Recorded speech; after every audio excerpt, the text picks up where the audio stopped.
Many see the search for universal truths about the world as the noble aim of philosophy. Yet our universities largely dismiss non-Western philosophy, and critics argue that British students are taught a narrow analytic approach. Are great ideas independent of time, place, and tradition? Do African conceptions of the self or Chinese Mohist logic offer equally valid insights? Do we need to wake up to Western prejudice, or is there only one right way to think? Let me introduce our speakers. Timothy Williamson is Wickham Professor of Logic at the University of Oxford and a world-renowned philosopher of language and logic.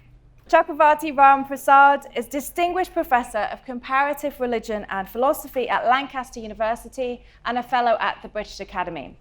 He is an expert in Indian philosophy and works on how philosophy and different traditions can learn from each other. And Nivi Manchanda is a lecturer in the School of Politics and International Relations at Queen Mary University of London. She's an expert on how knowledge is classified and racialized throughout history. So let's start with you, Ram. Do you think we need to wake up to Western prejudice, or is there only one right way to think?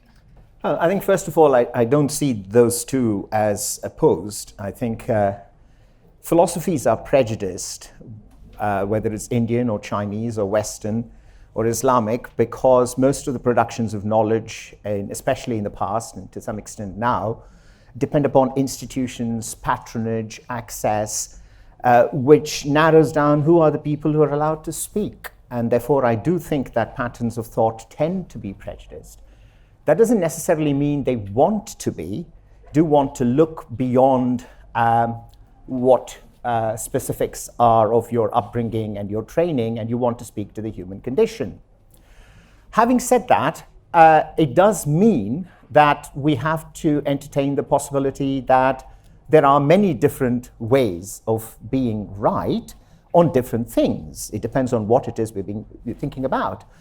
If you're going to say, is it right to think you can walk through the fabric of this tent? There's only one answer to it. And I don't know whether anybody in China or Africa would have come up with anything different. But what we take to be the questions worth thinking about, a certain amount of overlap, different traditions might give different answers. And there's as much contestation within any particular philosophical tradition as there are between them.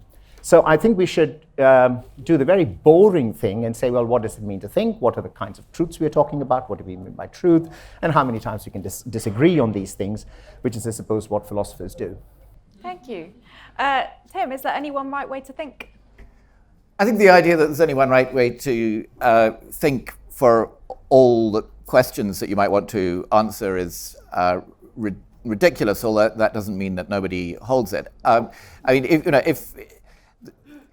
if you want to answer a question in mathematics, then a mathematical way of thinking is obviously right, and a historical way of thinking is wrong. But if you want to answer a question in history, then a historical way of thinking is right, and a mathematical way of thinking is wrong. And that applies in philosophy as well. So, for example, if you're doing the philosophy of sense perception, then you're going to want to know about the psychology of sense perception, and that kind of experimental way of thinking is going to be very relevant to your answer. Whereas if you're interested in a question in logic, then again, actually a more mathematical way of thinking will be better. So there is no one right way of thinking for all questions, and even for one particular question, there may be several different ways of answering it.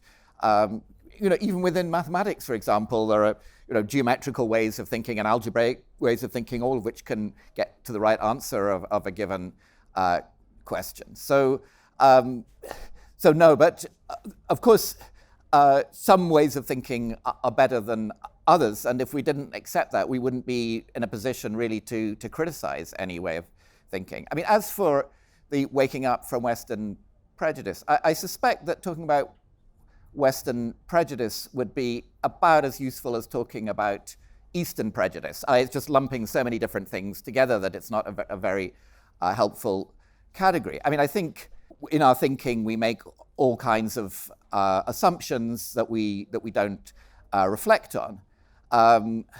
then that prejudice in that sense is something that you simply can't avoid, because you can never be fully reflective and aware of everything that you're assuming, and aware of everything you're assuming in that awareness, and so on ad infinitum. So I think it's also the case that talking about waking up from prejudice makes it sound much easier than it really is, because it makes it sound as though all you really have to do is, as it were, prick yourself with a pin and you wake up from your prejudices. But actually, identifying ways in which you've been relying on false assumptions, that's the key thing. It's a very important thing to do, but it's also a very difficult thing to do. Thank you. Nivi? Yeah, thanks. I just want to say that I'm interested in international politics, so ideas for me matter in what they do politically. And therefore, I find the question quite interesting, because I don't think there's one right way to think. I agree with Tim and Ram. But if there was one, then the formulation of this question suggests that way is Western. So do we need to wake up from Western privilege, or is there only one right way to think? It doesn't allow you to say, actually, maybe the only right way to think is an African tradition of thought or Eastern tradition of thought. Not that I'd like to say that, but it signals that Western hegemony is so normalized that is the only way in which we are allowed to express ourselves.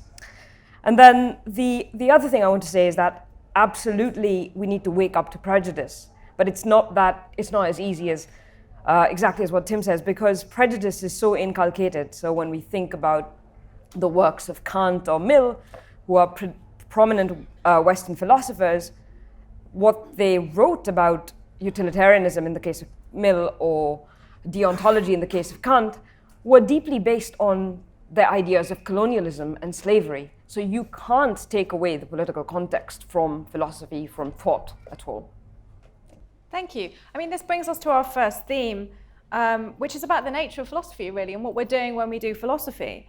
So are philosophical truths universal? Nivi, back to you. Yeah, well, I think it's pretty clear that I don't think they're universal. They are absolutely time and context dependent. That doesn't mean that they can't advance knowledge or can't give us correct roadmaps and ways of thinking, but they are fairly universal. And I'm going to be a bit of a millennial here and pick up my phone to read a quote from a quite prominent thinker of indigenous truths, and she writes, Linda Hall writes, "From the vantage point of the colonized, a position from which I write, I quote, and choose to privilege, the term research is inextricably linked to European imperialism and colonialism. The word itself, research, is probably one of the dirtiest words in the indigenous world's vocabulary. When mentioned in many indigenous contexts, it stirs up silence, it conjures up bad memories, it raises a smile that is knowing and distrustful. It is so powerful that indigenous people even write poetry about research. The ways in which scientific research is implicated in the worst excesses of colonialism remains a powerful, remembered history for many of the world's colonized peoples. It's a history that still offends the deepest sense of our humanity. Just knowing that someone measured our faculties by filling the skulls of our ancestors with millet seeds and compared the amount of millet seed to the capacity for mental thought offends our sense of who we are and what we are. It galls us that Western researchers and intellectuals can assume to know all that is possible to know of us on the basis of their brief encounters with some of us." This is a tradition, the Western tradition, in which I've been trained too. So I have to constantly teach myself and comment on that these traditions have been rarefied, that they come from somewhere, and often they come from very dirty and violent places. Tim.